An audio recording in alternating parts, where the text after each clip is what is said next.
Salve, salve, galera, tudo beleza? Conforme prometido, eu, Carlos Costa e Isa Fernandes, a gente chega aqui extraordinariamente num domingo sem GP de Fórmula 1 para falar sobre Drive to Survive aqui com vocês, temporada 5 da série da Netflix sobre a Fórmula 1, e a gente vai abordar os principais pontos positivos e os principais pontos negativos dessa temporada, que retrata, obviamente, o campeonato de 2022 da Fórmula 1. Isa, seja muito bem-vinda. Começo contigo. Qual que é o seu primeiro destaque inicial positivo? Vamos começar pelo que há de bom e depois a gente vai para a parte ruim. Manda bala, Isa. Seja bem-vinda.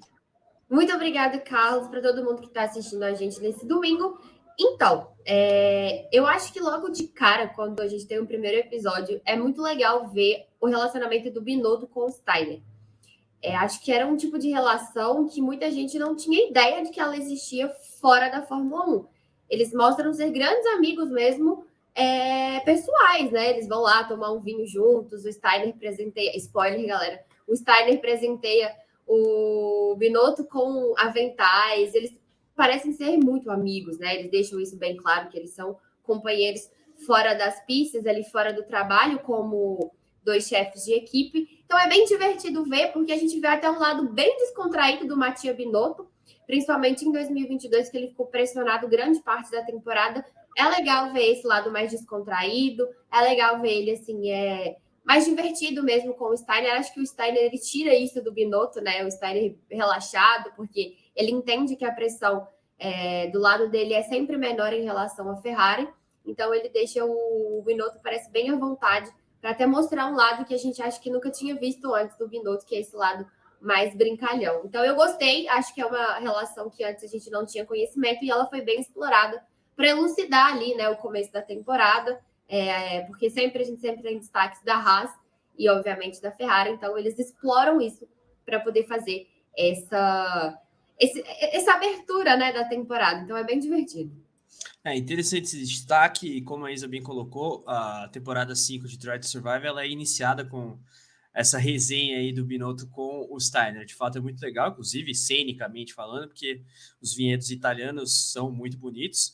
É uma propriedade do próprio Mattia Binotto, e para quem não sabe, aliás, o Gunther Steiner, apesar do nome, ele é italiano. Mas, enfim, vamos adiante. Eu e a Isa, a gente vai se alternar aqui para falar de pontos positivos e negativos. Eu vou com o meu primeiro ponto positivo, aproveitando até o gancho dela, com relação a chefes de equipe, porque um dos pontos altos de Drive to Survive 5 é a grande treta entre Christian Horner e Toto Wolff por conta do porpoising, aquelas reuniões que eles tiveram, os chefes de equipe, acerca das medidas que eventualmente seriam tomadas para atenuar a golfinhada, como se diz.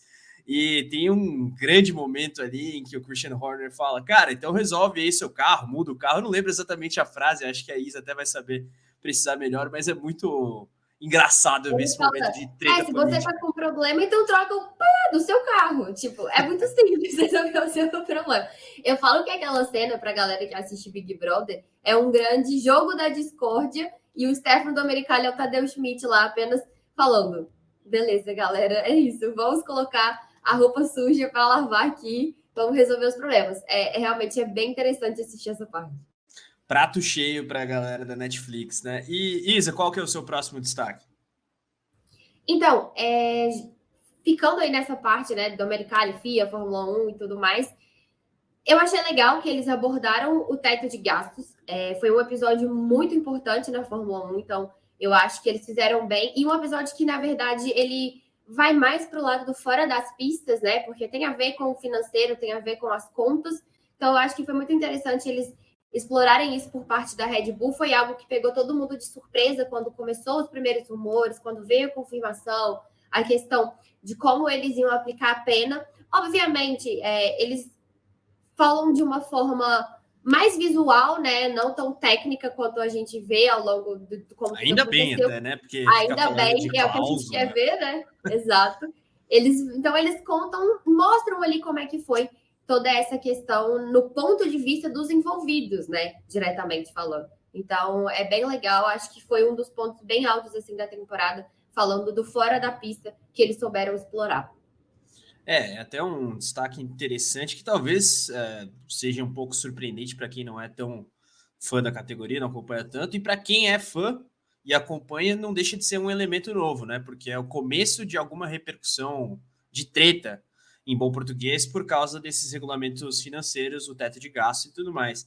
E até aproveitando o gancho do seu destaque sobre o teto de gastos, enfim, limite orçamentário, o meu próximo destaque também, eu diria que acho que agrada aqueles que acompanham a Fórmula 1 há um bom tempo, ou enfim, que mesmo que tenham começado a acompanhar recentemente, de fato assistem e consomem Fórmula 1 de maneira mais aprofundada, porque o meu próximo ponto é com relação à segurança e aí de pista mesmo, né? A Isa citou aí um aspecto extra-pista orçamentário. Agora, a maneira com a qual essa temporada de Drive to Survive retrata os episódios de pista no GP do Japão e no GP da Grã-Bretanha é muito legal, né? No GP do Japão, aquela chuva torrencial toda, tem aquele incidente com o trator que o Pierre Gasly consegue desviar por pouco, lembrando que o Pierre Gasly era amigo do Antoine Hubert, que morreu nas corridas da Fórmula 2, e também conhecia, claro, o Jules Bianchi, que foi o último piloto de Fórmula 1 a morrer, em decorrência, inclusive, da presença de um trator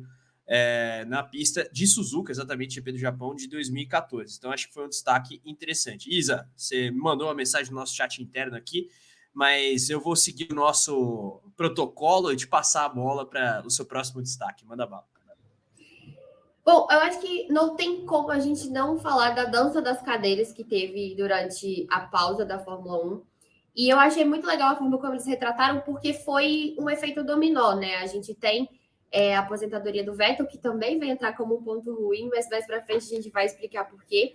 Tem a aposentadoria do Vettel, tem o Alonso saindo como um vilão dessa história, ele assume esse papel, então é muito legal ele se tratando e ele falando mesmo que ele é o lado, vamos colocar assim, o lado vilão, o lado errado, entre aspas, da história, assumindo um protagonismo que a gente não tinha visto antes dele nas outras temporadas. E eles contam também a história do Oscar Gate, como ficou batizado aí a briga da McLaren e da Alpine pelo Oscar Piastri.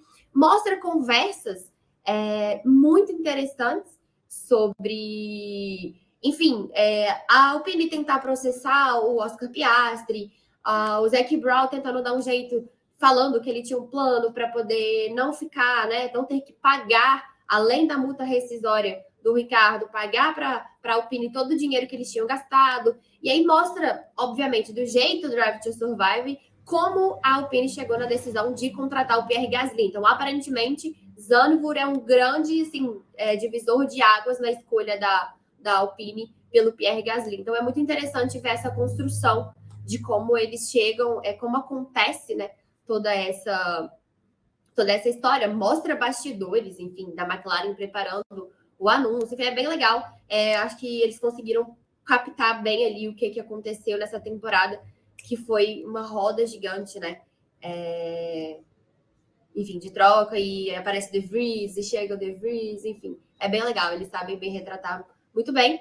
E eu acho que, e aí para fechar, eu acho que num contexto geral, eles pegaram a essência que tinha no primeiro, na segunda e na terceira temporada, que era as histórias separadas. Cada episódio é uma história separada, não necessariamente cronologicamente falando, mas ela contava uma história de algo que foi importante durante a temporada. Acho que na quarta faltou isso, mas acho porque teve muito elemento, então ficou muito difícil de explorar. Essa temporada na pista ela foi um pouco mais calma, então deu para eles irem por partes, irem dividindo os episódios de forma ali que desse para contar uma historinha fechada de cada personagem que eles queriam, aí tanto faz ser uma equipe ou uma pessoa mesmo falando, e eu acho que isso ficou bem mais legal, e lembra as primeiras temporadas que elas foram muito, muito bem vistas.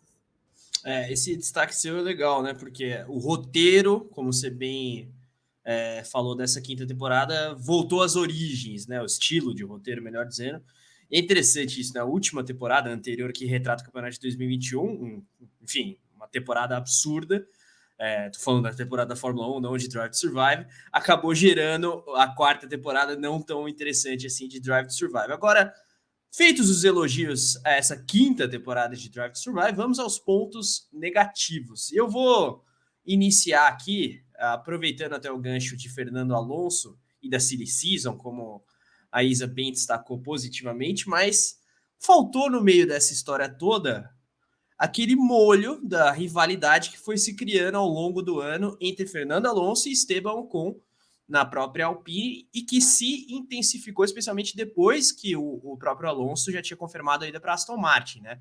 Que aí ele ficou falando, se tem problema no carro, é sempre o carro número 14, que era o dele, obviamente, enfim, começou a chutar o pau da barraca, e depois, mais tarde na temporada, o Ocon começou a, digamos, se criar também nesse sentido, falando que todo o trabalho de desenvolvimento era ele que fazia, de simulador, melhor dizendo, enfim, e achei que poderia ter sido encaixado esse elemento extra aí de maneira mais, digamos, significativa mesmo, porque acabou passando um pouco batido e foi, de fato, uma rivalidade interessante. Inclusive, o próprio Ocon termina à frente do Alonso na tabela de classificação ao fim do ano. Enfim, não vou nem entrar no mérito aqui, mas uma temporada também daquelas de zica pro piloto espanhol. Isa, bola contigo.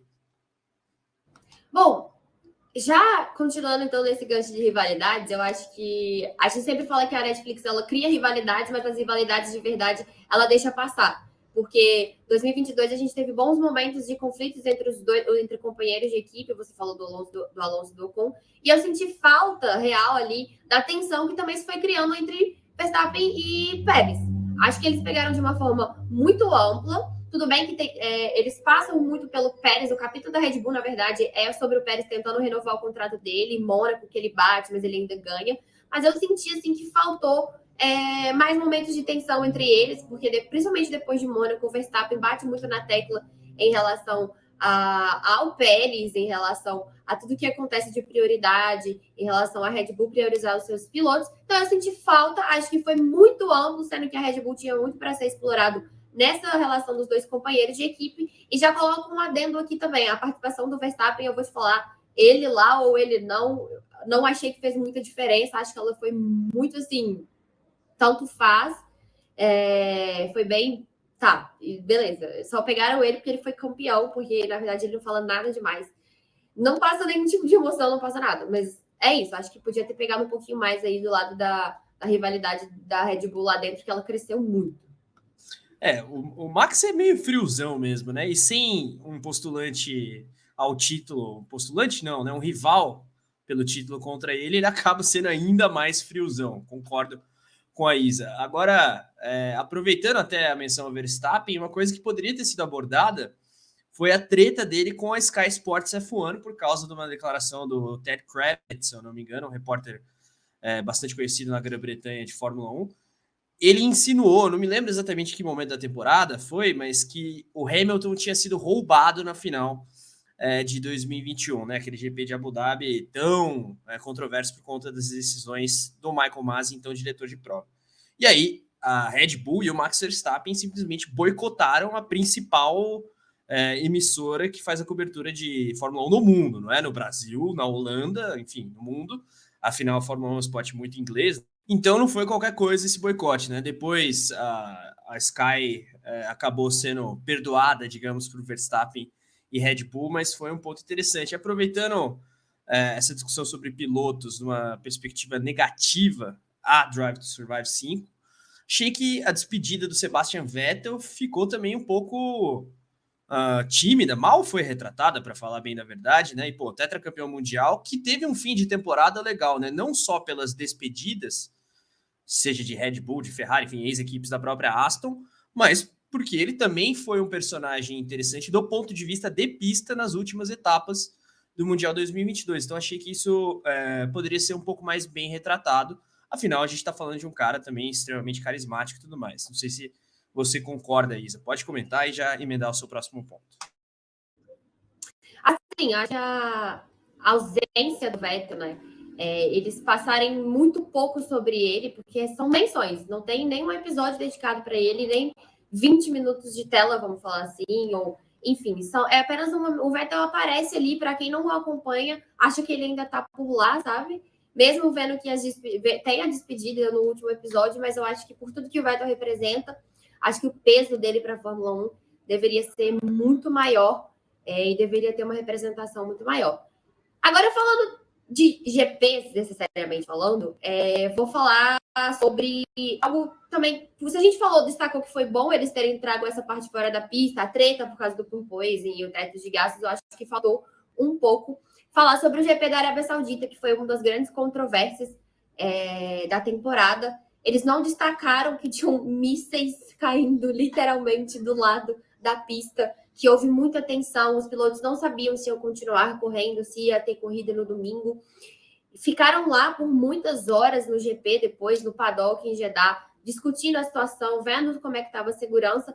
E eu acho que ali por si só, já que eles priorizaram tanto exatamente a segurança dos pilotos, falando em Silverstone, mostraram em Mônaco também, faltou essa parte, faltou mostrar o outro lado, porque aí divide opiniões, mas eu acho que a grande maioria também concorda que não foi muito coerente, mas eles não mostraram isso, eu acho que por si só daria um grande episódio. Só complementando, foi uma etapa realmente muito tensa, né, nos bastidores, porque não se sabia ali se a prova de fato iria adiante.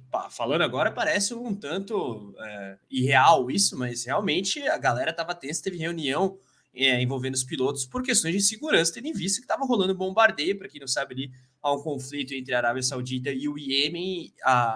A região ali do circuito de Jeddah estava sob risco. Isa, só falei enquanto você se reconectava, se quiser completar, fica à vontade.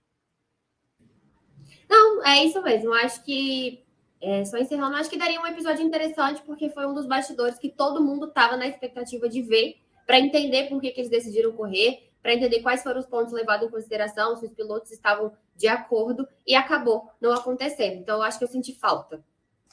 Não, concordo. E é interessante porque daria um elemento geopolítico muito legal para Drive to Survive. E até, voltando aos destaques positivos, achei legal como eles abordaram a questão da Haas, né? A treta ali do Mazepin, que tem como pano de fundo a guerra da Ucrânia. E isso até serviu como mote narrativo para a introdução do Magnussen. Agora, fiz um parêntese positivo para falar do dinamarquês da Haas, mas por que o grande momento dele e talvez da temporada não foi melhor abordado? Estou falando do GP de São Paulo, no qual tivemos uma pole position do Magnussen, de uma Haas, meus caros, e a única vitória da Mercedes, triunfo primeiro, aliás, de George Russell na categoria. Pô, faltou a nossa corrida de maneira devidamente retratada, né? Inclusive eu e a Isa estivemos lá junto com o Guilherme Longo e toda a equipe do motorsport.com. Isa, faltou. Convenhamos, né? Tinha que ter o GP de São Paulo de alguma forma. Até pela treta do Max e do Pérez, que também faltou, mas enfim.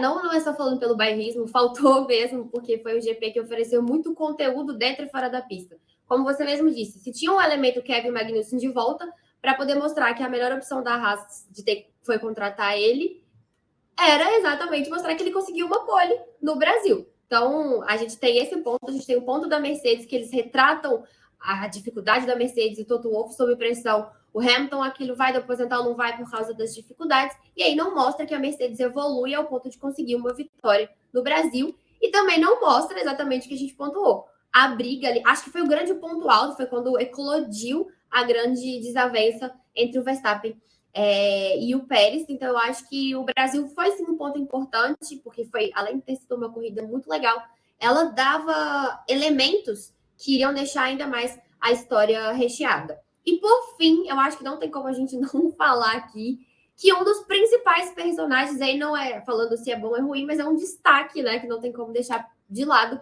é que o Daniel Ricciardo, até então, né, a gente não sabe como vai ficar até o fim da temporada, mas mesmo se ele conseguir uma equipe, vai ser só ali uma apariçãozinha, mas ele não vai estar na temporada do ano que vem, porque ele não vai estar no grid, não vai ser ele o terceiro piloto da Red Bull. E aí eu vou te falar uma coisa.